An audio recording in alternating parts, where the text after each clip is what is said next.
आज भी नीति नियम। जिसके घर में संपदा की कमी होती है, जिसके घर में कर्जा बढ़ जाता है, लक्ष्मी नहीं आती, बहुत टेंशन की जिंदगी जीता है मनुष्य, व्यापार चल नहीं रहा, बहुत तकलीफ का जीवन चल रहा होता है, तो आज भी नियम है महाराज, आज भी नियम।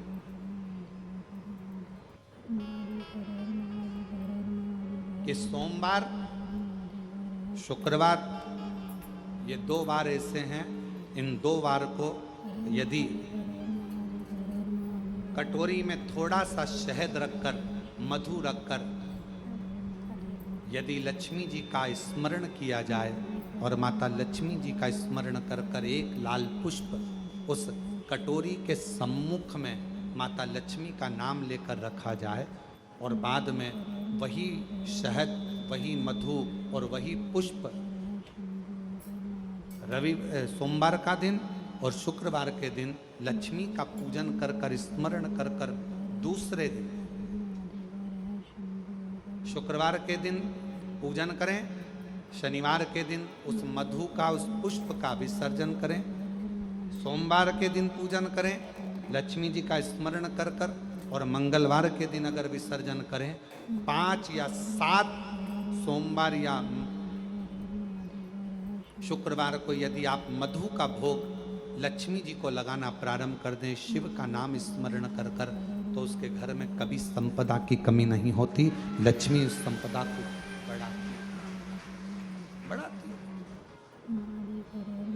और हम तो यहां तक कहेंगे, प्रयास करो, अगर आपके घर में छोटा सा शिवलिंग विराजमान है, आपके घर में अगर छोटा सा शंकर जी का शिवलिंग है, छोटा सा शंकर भगवान का शिवलिंग है, या आपके घर में कुबेरेश्वर धाम का कंकर है, और आपके घर में यदि शंकर भगवान का शिवलिंग है, या सीहोर का रुद्राक्ष हो, या शंकर भगवान का शिवलिंग हो, या कंकर शंकर हो, तो निवेदन है जहां पर भी शिवलिंग आपके घर में विराजमान है, अगर छोटी सी कटोरी में एक बेलपत्र को आप नीचे रखिए, छोटी सी कटोरी उस बेलपत्र के ऊपर रखकर उसमें थोड़ा सा मधु, शहद, शंकर भगवान की साक्षी में शिव जी के सामने अगर शुक्रवार की शुक्रवार रखना प्रारंभ कर दो, धीरे धीरे संपदा की वृद्धि अपने आप होना प्रारंभ हो। शुक्रवार के दिन बेलपत्री के वृक्ष के नीचे बैठकर घृत का दिया लगाकर शरीर में जो रोग है उसका स्मरण कर कर, शंकर जी से विनय कर कर, हे भोलेनाथ, आपने शुक्र देवता को संजीवनी मंत्र दिया है, तो क्या आप मेरे को वो मंत्र प्रदान नहीं करोगे? मेरे रोग, मेरी बीमारी, मेरे दुख को आप नहीं हरोगे? शिव से कहो, ये शरीर आपने दिया है और भजन करने के लिए दिया है, स्मरण करने के लिए दिया है, कीर्तन करने के लिए। यह स्कंद पुराण कहती है महाराज कि भगवान नारायण स्वयं इस जड़ के नीचे अपना विश्राम करते हैं महाराज, इस जड़ के नीचे। प्रयास करा करो, एक चुटकी हल्दी, कितनी? मात्र एक चुटकी हल्दी, आंवले के वृक्ष के नीचे भगवान हरि हर महादेव के नाम से रखकर उस पर पूर्व मुख कर कर, पूर्व की ओर मुख कर कर जल समर्पित करना प्रारंभ कर दीजिए। आप अगर प्रयास करेंगे, शुक्रवार की शुक्रवार करें, या नवमी की नवमी करें, अष्टमी की अष्टमी करें, प्रदोष की प्रदोष कर लें।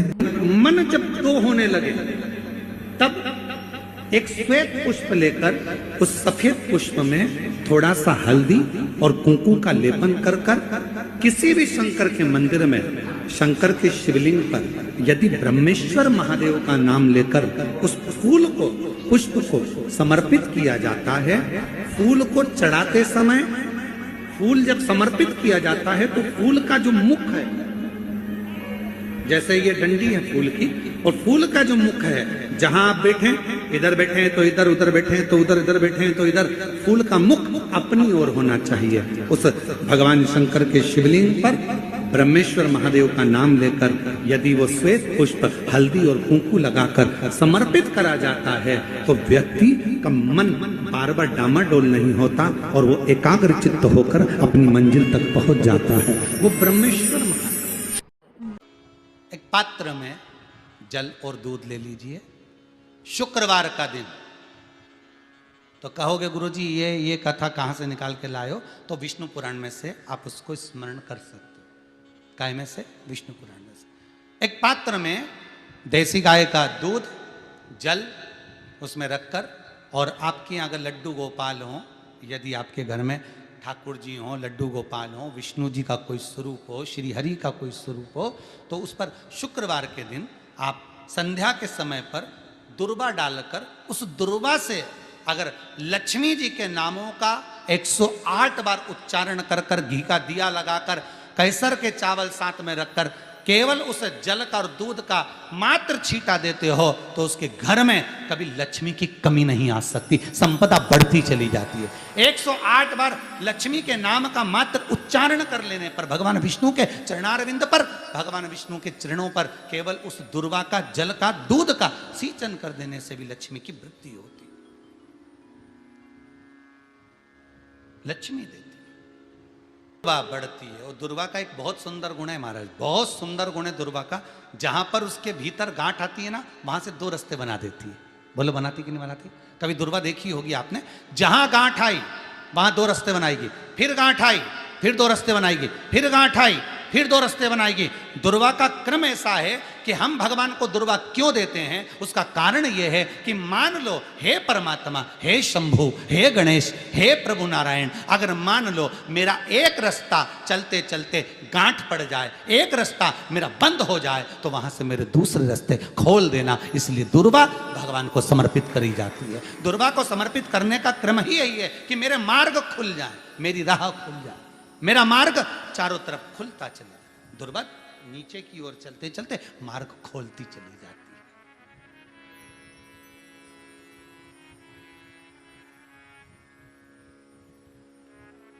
अमृत है ये, इसलिए नष्ट नहीं होती। तोड़ के रख लेना, प्रैक्टिकल करके जरूर देखना, सियोर वाला महाराज कहीं झूठ तो नहीं बोल रही है। तोड़ कर रखो दुर्वा को, बोरी में भर कर रखो। 4 साल 6 महीने 8 महीने बाद सूख जाए, बेकार हो जाए, उसके बाद भी उसको खेत में, बगीचे में कहीं ले जाकर पटक देना, 8-15 दिन पानी देना, देखो फिर वापस वही हरि की हरि होना, वही कहीं ना कहीं से स्फुटित होते फिर आगे बढ़ना चालू कर देगी। उसका तत्व है अमृत, वो अमर है, मरती नहीं, फिर चालू हो जाती। शिव कहते हैं यही अमरता है, यही अमरता है कि दुख आया तो मरने की नहीं सोचना है। तकलीफ आई, कष्ट आया, रोग आया, बीमारी आई, थोड़ा सा तकलीफ आ गई, थोड़ी बीमारी आ गई, थोड़ा दुख आ गया, तो ये मत सोचना मैं मरना है। नहीं नहीं नहीं, अभी तो और जीना है। तो किस लिए जीना है? कोई कहेगा इसको कहीं आसक्तियां होंगी, घर की, परिवार की, कुटुंब की, कबीले की, इसलिए जीना चाहती है, इसलिए जीना चाहता है। नहीं, आसक्ति एक रखना कि मैं जीना इसलिए चाहता हूं, मैं और जीना चाहती हूं, इसलिए चाहती हूं कि अब मैं भगवान का भजन करना चाहती हूं। अभी तक मैंने परिवार, कुटुंब, कबीले, संसार के लिए करा, अब जितनी जिंदगी दी उस मालिक ने, अब मैं उसका भजन करूं। दुर्वा भगवान विष्णु को चढ़े, दुर्वा गणेश जी को चढ़े, दुर्वा शिव जी को चढ़े, दुर्वा ब्रह्मा को चढ़े, दुर्वा इंद्र को चढ़े, दुर्वा पितरों को चढ़े। कितना सुंदर कहा है। जिसके घर में पितृदोष प्रबल होता है, बहुत प्रबल पितृदोष है, तो उसके घर के जहां पानी का मटका रखा था, पितृदोष मालूम है ना? पितृदोष का लक्षण क्या होता है? 1 रुपए कमाओ, 1.25 रुपए खर्च हो, समझ लेना पितृदोष है। रात्रि को सो गए तुम, बड़े चक नींद आ गई तुमको, बहुत प्रेम से सो गए, सोने के 1.5 घंटे या 2 घंटे बाद तुम्हारी नींद खुल जाए और कम से कम आधे घंटे तक तुमको भूख लग रही हो, समझ लेना पितृदोष है। सोकर उठने के बाद में जैसे ही 1-2 घंटे की नींद हो गई और अचानक नींद खुल गई और तुम्हें भूख लग रही है, भूख लग रही है, प्यास लग रही है बहुत तेज, अभी सोए हो 1.5 घंटा ही हुआ, 2 घंटा ही हुआ, भूख लगने लगी, बहुत तेज भूख लग रही है, समझ लेना पितृदोष है। पितृ भूखे हैं, भोजन की याचना कर रहे हैं, भोजन की याचना। सोने के बाद तत्काल नींद खुले 2 घंटे के बाद, भूख लगे, उसका भी एक समय बताया है महाराज ब्रह्मवर्ता पुराण के अंतर्गत कि रात्रि को सोने के बाद में 1 घंटे की नींद हो जाए और उसके बाद में 2 घंटे के अंदर वापस नींद खुल जाए और भूख लगने लगे तो समझ लो पितृ भूखे हैं, भोजन मांग रहे हैं, अन्न मांग रहे हैं, पितृ दोष है।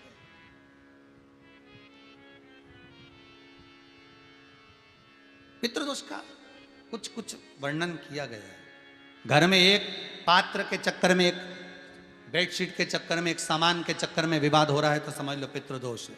1 रुपया कमाया 1.25 खर्च हो रहा है, पितृदोष है। घर में एक बीमार, दूसरा फिर बीमार हो गया, तीसरा फिर बीमार हो गया, एक ठीक हुआ, एक बीमार हुआ, पितृदोष है। पितृदोष का भाव तो उसके लिए करना क्या है? शिव महापुराण की कथा कहती है सुंदर, गणेश जी का चरित्र वर्णन करता है स्कंद पुराण कहती है, विष्णु पुराण कहती है कि दुर्वा 21 दुर्वा की गांठ बनाकर, 7 गांठ 21 दुर्वा की बनाकर जो अपने पितरों का मटका, मटका मतलब परिंडा, हंडा, जो भी पानी का भरते हो, उसके नजदीक में मात्र एक कटोरी में चावल रखकर उसमें अगर दुर्वा रख देता है तो मात्र 5 या 7 दिन में पितृदोष समाप्त होना प्रारंभ हो जाता है। उसके घर में लक्ष्मी की वृद्धि होने लगती है, सुख शांति अपने आप आने लगती है, उसका क्लेश समाप्त हो जाता है। दुर्वा में वो गुण है जो पितृ भी उसका भाग अमृत तत्व प्राप्त करना चाहता, अमृत देना चाहता। और सरल भाषा में समझिए, जिसकी फैक्ट्री नहीं चल रही हो, फैक्ट्री में बार बार कुछ तकलीफ आ रही हो, गाड़ियां नहीं चल रही हो, 4 व्हीलर गाड़ियां ले रखी हैं, कभी ट्रक गड़बड़ हो रहा है, कभी ट्रक में ये हो रहा है, कभी गाड़ी में ये हो रहा है, कभी बस में ये हो रहा है, बस एक काम करना है, दुर्वा का थोड़ा सा भाग लेकर पानी के लोटे में उसको डालकर 5 अक्षत के दाने उसको पटक कर उस गाड़ी के अंदर उस कलश को रख दो, बस आधे घंटे के लिए, और उस पानी को चक्के के चारों तरफ डालते डालते जाइए दुर्वा के साथ में, तकलीफ नहीं देगा। फैक्ट्री का भी यही प्रमाण है। दुर्वा में वो अमृत तत्व छुपा है जिसका सुख आनंद दे जाता है, आनंद। शिव पुराण कह रही है महाराज, दुर्वा का एक नाम और है, उसका नाम है अमृत जन्मा। क्या नाम है? अमृत जन्मा। दुर्वा का एक नाम और है। मारवाड़ी लोग इसको ध्रुवी बोलते हैं, ध्रुव बोलते हैं। दुर्वा का वो सुख, शंकर भगवान गौ माता दूध की धार लगाती है, इसलिए दुर्वा का दूध से बड़ा मिलन है, बड़ा आनंद है, बड़ा बड़ा सुख है। कोई भी ग्रह अनुकूल नहीं है, सब बेकार चल रहे हो, सब प्रतिकूल चल रहे हो, दूध के पात्र में दुर्वा डाल लो, पीपल के वृक्ष के नीचे चढ़ा कर आओ, राहु केतु शुक्र शनि जो भी गड़बड़ है सब सुधरना चालू हो जाता है। दुर्वा का वो सुख। जिस नदी में स्नान करो,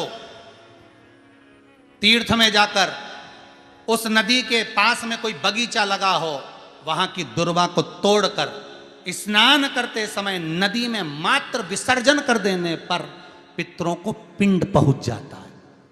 मात्र उस दुर्वा का विसर्जन कर देने पर पितरों को पिंड का भाग मिल जाता है। अभी ना तो तुम्हारे पास में आटा है, ना तुम्हारे पास में चावल है, ना तुम्हारे पास में पिंड है, ना कोई तुम्हें संकल्प छुड़ा रहा है, ना कोई तुम्हारे पास में वस्तु है, उसके बाद भी पितरों को भाग मिल रहा है। काय से? केवल एक दुर्वा के तत्व से। स्नान करने से पहले पवित्र नदी में, गंगा यमुना नर्मदा सरयू आदि किसी पवित्र नदी में आप स्नान कर रहे हो, वहां के बगीचे में घूमकर आप जाते तो हो, पैदल ही नहाने जाते हो, तो घाट के आसपास में कोई बगीचा, वहां की दुर्वा तोड़ ली, एक दुर्वा नहाने से पहले अपने पूर्वजों पितरों के नाम से नदी में छोड़ दी।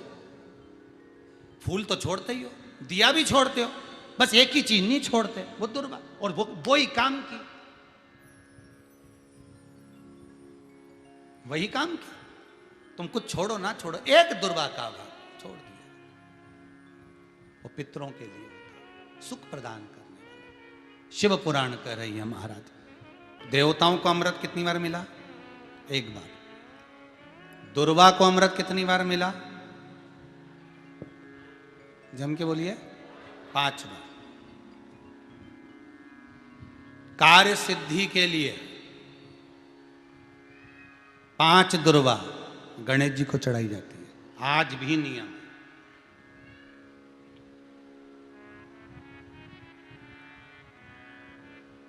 कभी आपको मौका मिला हो और आपने रावण संहिता पढ़ी हो, कौन सी संहिता? रावण संहिता। क्योंकि रावण शिव का उपासक था, भजन करने वाला था। शिव तांडव स्तोत्र आज भी लोग रावण का एक आनंद में पढ़ते। तो शिव का उपासक है रावण, शंकर का उपासक, विद्वान भी था, ज्ञानवान भी था। वो तो देवता के हाथ से मरना था उसको, इसलिए उसने मांगा ही यही था, जो मांगा वो मिला। तो रावण संहिता अगर किसी ने पढ़ी हो तो उसको मालूम होगा, रावण संहिता में 4 तरह के तिलक का महत्व बताया। कितने तिलक? 4। उन 4 तिलक में सर्वश्रेष्ठ तिलक रावण बताता है। एक तिलक सर्वश्रेष्ठ है, वो है दुर्वा। जो दुर्वा होती है, उस दुर्वा को जलाकर उसकी भस्म तैयार कर कर उसमें गाय का, श्वेत गाय, कौन सी गाय? सफेद। उस गाय के शरीर पर कोई दाग ना, उसके शरीर पर पूर्ण तरह से श्वेत हो, ना लाल उसमें कोई धब्बा हो, ना काला धब्बा हो, ना कोई कलर हो, बस केवल श्वेत। रावण संहिता में 4 तरह के तिलक का प्रमाण दिया, तो एक तिलक रावण संहिता में वर्णन आया। एक तिलक का जो व्याख्यान वर्णन किया गया, उसमें दुर्वा को जलाकर राख कर कर भस्म बनाकर उसमें गाय का घी, देसी गाय का घी मिलाकर और उसका बिंदी, उसका तिलक मस्तक पर लगाकर या नैनों में सुरमा लगाकर जो व्यक्ति जिस किसी से मिले वो उसका हो जाता है।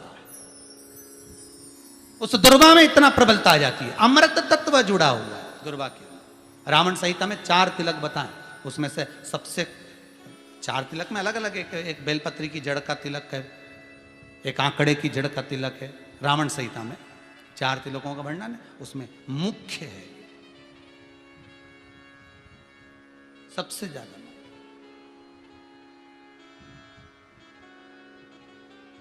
हम तो कहेंगे, अगर मान लो, वैसे तो नौकरी करने जाओ, सर्विस करने जाओ तो आंख में काजल लगा कर जा नहीं सकते, नहीं तो लोग ही कह देंगे कहाँ से आया है। मालूम पड़े तुम नौकरी के लिए इंटरव्यू देने जाओ और आंखों में काजल लगा के चले जाओ, तो फिर भी एक प्रयास करना, फिर भी एक प्रयास करना, उस दुर्वा का जो काजल बनाओ, मूछे हो, दाढ़ी हो, कहीं कहीं पर भी उसकी एक बिंदी लगा कर चले जाओ, वो असर करेगी और आपको वो जॉब मिल ही जाएगा, ये पक्का है। उसमें आकर्षण होता है, दुर्वा आकर्षण का केंद्र करती है। आपको कभी आपके नयनों में दर्द हो रहा हो, जलन हो रही हो, तो आप दुर्वा, हरी भरी जहाँ दुर्वा हो वहां थोड़ी देर चलने का प्रयास करिएगा, आपके नेत्रों का विकार समाप्त हो जाएगा। दुर्वा में वो एक सुख है, वो अमृत छुपा हुआ, और एक बार का अमृत नहीं, 5 बार का अमृत दुर्वा के अंतर्गत।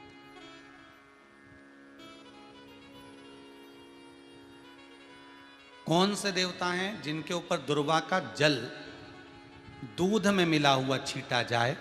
श्वेत गाय के। देखो, दूध का प्रमाण बार बार दुर्वा के साथ आया, उसका कारण क्या है? क्या कारण हो सकता है उसका? उसका एक कारण है, समुद्र मंथन के समय पर सबसे पहले कुछ निकला था, तो समुद्र मंथन में सबसे पहले निकली थी गौ माता निकली थी। क्या निकली थी? गाय। सबसे पहले निकली थी गाय। और कितनी गाय निकली थी? 5। पहली नंदा, दूसरी सुभद्रा, तीसरी सुरभि, चौथी सुशीला, 5वीं बहुला। ये 5 गाय समुद्र मंथन में निकली। अब समुद्र मंथन में जब गौ माता निकली तो सारे 33 कोटि देवता मंथन में जो लगे हुए थे, उन मंथन को करते करते देवता थक चुके थे, सारे देवता थक चुके थे। बहुला सुरभि और सुशीला से बोली, सुभद्रा से बोली, नंदा से बोली, अपना काम है, एक काम करो, अपन आप रूप दूध की धार बहाना प्रारंभ करो, अपने आप दूध की धार हम मृत्युलोक में हम भेजें इन देवताओं के लिए, तो देवताओं को अमृत तत्व मिलेगा, आनंद होगा। और गौ माता ने ऊपर खड़े होकर जो दूध बहाना प्रारंभ करा, वो देवताओं के मुख में आधा तो गया और आधा दूध समुद्र पर जब गिरा, और जो मंथन चल रहा था उस मंथन के चलते, कभी दूध का दही का मंथन करना तो क्या निकल कर आएगा, मक्खन आ जाएगा। वो मक्खन तैरता हुआ समुद्र की लहर से दुर्वा पर जा पड़ा। इसलिए आज भी दुर्वा के साथ में गौ माता के दूध का बड़ा प्रमाण, वो भी देसी गाय, जर्सी नहीं, विदेशी नहीं, देसी गाय। और देसी गाय का दूध का बड़ा बड़ा प्रमाण है साहब। हम कई बार कथाओं में कहते हैं, जैसा खाया अन्न, बोलते जाओ, वैसा हो गया मन, जैसा पिया पानी वैसी हो गई वाणी, और जैसा पिया दूध वैसी बन गई बुद्ध। बुद्धि कैसे बनी है? दूध से बनी। डब्बे का दूध पियोगे तो डब्बे हो जाओगे, थैली का दूध पियोगे तो थैली, बोतल का दूध पियोगे तो बोतल। दूध का बड़ा असर।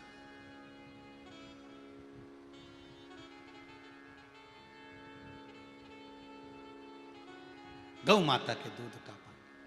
कहा एक पात्र में जल और दूध ले लीजिए, शुक्रवार का दिन। तो कहोगे गुरुजी ये कथा कहाँ से निकाल के लाए हो? तो विष्णु पुराण में से आप उसको स्मरण कर सकते हो। काय में से? विष्णु पुराण में से। एक पात्र में देसी गाय का दूध, जल उसमें रखकर, और आपके यहाँ अगर लड्डू गोपाल हो, यदि आपके घर में ठाकुर जी हो, लड्डू गोपाल हो, विष्णु जी का कोई स्वरूप हो, श्री हरि का कोई स्वरूप हो, तो उस पर शुक्रवार के दिन आप संध्या के समय पर दुर्वा डालकर, उस दुर्वा से अगर लक्ष्मी जी के नामों का 108 बार उच्चारण कर कर, घी का दिया लगाकर, कैसर के चावल साथ में रखकर, केवल उस जल का और दूध का मात्र छींटा देते हो, तो उसके घर में कभी लक्ष्मी की कमी नहीं आ सकती, संपदा बढ़ती चली जाती है।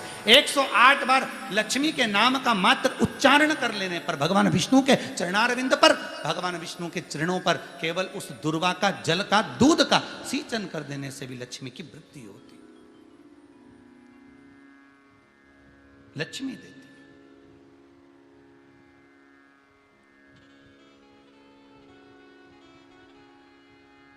दुर्वा बढ़ती है, और दुर्वा का एक बहुत सुंदर गुण है महाराज, बहुत सुंदर गुण है दुर्वा का। जहां पर उसके भीतर गांठ आती है ना, वहां से 2 रास्ते बना देती है। बोलो बनाती कि नहीं बनाती? कभी दुर्वा देखी होगी आपने। जहां गांठ आई वहां 2 रास्ते बनाएगी, फिर गांठ आई फिर 2 रास्ते बनाएगी, फिर गांठ आई फिर 2 रास्ते बनाएगी।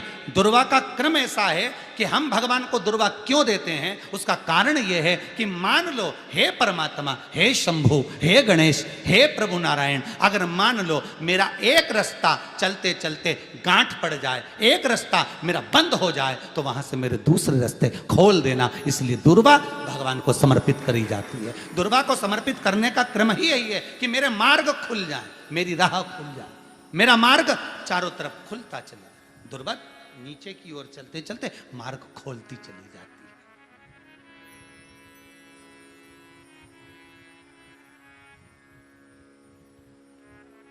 अमृत है ये, इसलिए नष्ट नहीं होती। तोड़ के रख लेना, प्रैक्टिकल करके जरूर देखना, सीवर वाला महाराज कहीं झूठ तो नहीं बोल रही है। तोड़ कर रखो दुर्वा को, बोरी में भर कर रखो। 4 साल 6 महीने 8 महीने बाद सूख जाए, बेकार हो जाए, उसके बाद भी उसको खेत में, बगीचे में कहीं ले जाकर पटक देना, 8-15 दिन पानी देना, देखो फिर वापस वही हरि की हरि होना, वही कहीं ना कहीं से स्फुटित होते फिर आगे बढ़ना चालू कर देगी। उसका तत्व है अमृत, वो अमर है, मरती नहीं, फिर चालू हो जाती। शिव कहते हैं यही अमरता है, यही अमरता है कि दुख आया तो मरने की नहीं सोचना है। तकलीफ आई, कष्ट आया, रोग आया, बीमारी आई, थोड़ा सा तकलीफ आ गई, थोड़ी बीमारी आ गई, थोड़ा दुख आ गया, तो ये मत सोचना मैं मरना है। नहीं नहीं नहीं, अभी तो और जीना है। आया दरवाजे तक रोग, आया दरवाजे तक बीमारी, आया दुख दरवाजे तक, दुख क्यों ना आएगा? हमारे पूर्व का कर्म है तो दुख तो मिलना ही है। कोई महाराज जी तुमसे कह दे कि तुम्हें दुख ही नहीं आएगा, मैं बैठा हूं, तो महाराज जी से कहते ना तुम्हारे चरण कहाँ, हमें बता दो, क्योंकि दुख तो आएगा। जैसी करनी वैसी करनी। जो पूर्व में कर कर आए हो, भले आज तुम किसी को दुख नहीं दे रहे, भले आज तुम किसी को तकलीफ नहीं दे रहे, पर पूर्व का कर कर आए हो वो तो भोगना पड़ेगा।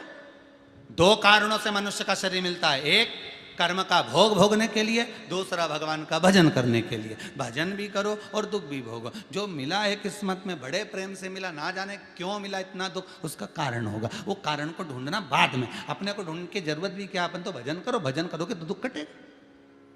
मंदिर जाने से दुख नहीं कट रहा, दुख कैसे कट रहा है? मंत्र जपने से, नाम जपने से, राम कहने से, कृष्ण कहने से, शिव कहने से, भवानी कहने से।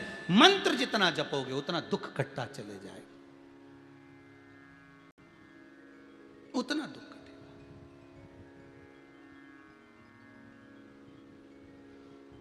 भोला सब दुख काटो हमारा, ओ भोला सब दुख काटो हमारा।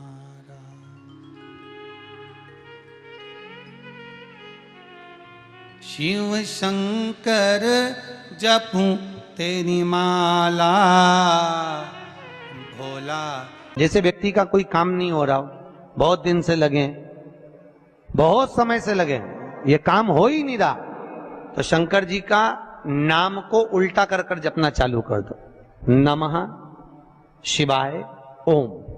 आपको लगे कि आपके घर में शांति बिल्कुल नहीं है, क्लेश बहुत ज्यादा है, बहुत ज्यादा तकलीफ, हमारे घर में कुछ न कुछ जरा सी बात पर विवाद होता ही है, तो प्रयास करिएगा कि आप काली तिल थोड़ी सी, एक काली मिर्ची और 7 लौंग, क्या क्या तिल चीजें हैं, काली तिल, काली मिर्ची, 7 लौंग, केवल ये हथेली में रखकर अपना नाम और गोत्र बोलकर अपने दरवाजे से बाहर निकलकर किसी भी शंकर के मंदिर को समर्पित करिए। शिव पे नहीं चढ़ाने दें तो शंकर की चौखट पर रखें। महाराज, घर में कभी क्लेश नहीं होगा, बिल्कुल शांति, सहजता, प्रेम आपस।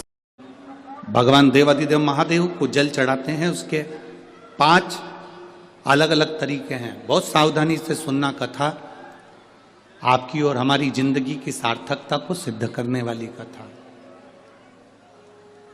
आज पंजाब की इस पवित्र भूमि पर अगर यह प्रसंग निकला है तो इसको आप अगर सुनेंगे तो आपका जीवन सार्थक होगा। शिव जी को 5 तरह से जल चढ़ाने का तरीका है। जैसे पंचामृत होता है, दूध, दही, शहद, घी, शक्कर, ये सब पंचामृत के अंतर्गत आते हैं, उसी तरह शंकर जी को 5 तरह से जल चढ़ाने का क्रम वर्णित किया गया। अब उसको समझेंगे, बहुत सावधानी से समझिएगा। पहला, जल लेकर आए, सीधे डायरेक्ट शंकर भगवान के शिवलिंग पर चढ़ा दिया, ये प्रथम जल का चढ़ाने का तरीका। दूसरा, जहां से पानी बहकर जाता है, जहां से जल बहकर जा रहा है, उसके ठीक विपरीत जल उत्तर में जा रहा है, आप दक्षिण में खड़े होंगे और दक्षिण में खड़े होकर उत्तर की ओर मुख करेंगे और शिव जी को जल समर्पित करेंगे। ये रोग मुक्ति करने वाला है और हमारे रोग पर हमें विजय प्रदान करने वाला है। ये जल चढ़ाने का तरीका। एक, सीधे मंदिर में गए, लोटा भरकर जल उठाया, शिव जी को चढ़ा दिया। दूसरा जल, जहां से पानी बहता है, शिव जी का चढ़ा हुआ जल जहां से बहकर जाता है, उसके ठीक विपरीत में शिव जी का जल इधर जा रहा है तो तुम यहां खड़े हो, तुम यहां बैठो, यहां मत बैठना, यहां मत बैठना, इधर बैठो। अगर रोग का निवारण है तो यहां बैठकर।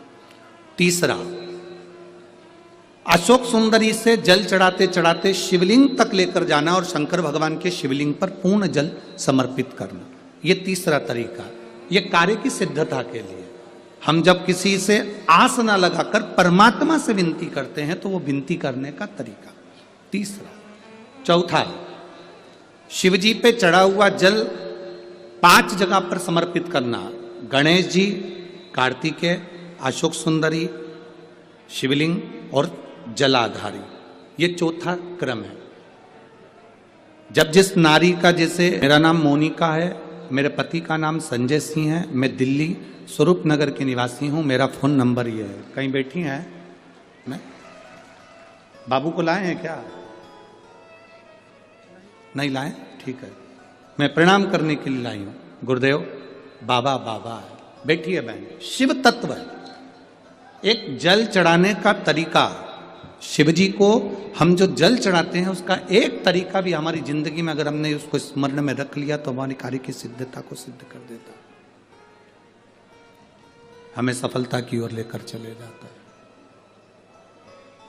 सीधे जल चढ़ाना, दक्षिण में बैठकर उत्तर की ओर मुख कर कर जल चढ़ाना, अशोक सुंदरी से लेकर शिवलिंग तक जल चढ़ाना, 5 स्थान पर गणेश, कार्तिकेय, अशोक सुंदरी, जलाधारी, शिवलिंग पर जल चढ़ाना 5 स्थान पर, ये चौथे नंबर का।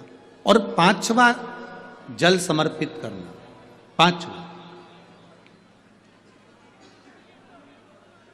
5वें नंबर का जल।